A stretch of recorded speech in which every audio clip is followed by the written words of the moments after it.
in the 80s. That's when we were in college. Yeah, actually, I mean, the first time I Yeah. saw Guadalcanal was I'm pretty sure it was Universal Amphitheater, and you were opening up for REM. Oh yeah, I remember Is that that a tour. good memory? I I believe it was '86. Yeah, Life's Pageant tour.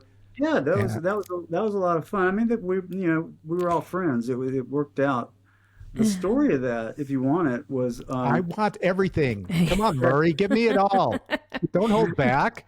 the story of that. It's your The way we ended up on that leg of that tour was we were on our own tour. We were doing like big clubs and theaters. I think that was the level we were at that point. And REM was doing, like Universal Amphitheater and stuff. They'd already like had real hits, done much bigger than we did. And so but we always were plagued with the stupid comparisons between the two bands. I mean, everybody in the South kind of was because they broke so big, and but we got it the most, I think, and it was silly to all of us, and it didn't affect our friendship with any of them or anything like that. But because of the optics, we were out on tour.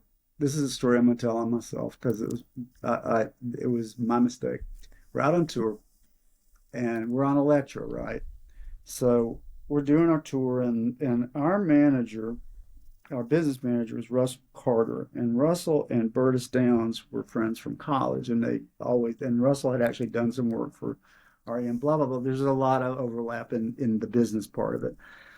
So Burtis or somebody calls Russell, or it might have even been Jefferson, I don't know, calls Russell and says, "Hey, think Guadalcanal would want to jump on the REM tour. Whoever it was supposed to do this leg of it had to bail." He's like, "Well, let me talk to them. They'll do it." So he also tells the record label, Elektra, and Elektra, of course, says they have to do it. And so they called us. We're like in the Midwest somewhere, and we had a band meeting, and I'll never forget this. I said, "I vote no for obvious reasons. Don't you think that there's been enough comparison in the press with the two bands?" And they outvoted me because we were a straight up democracy.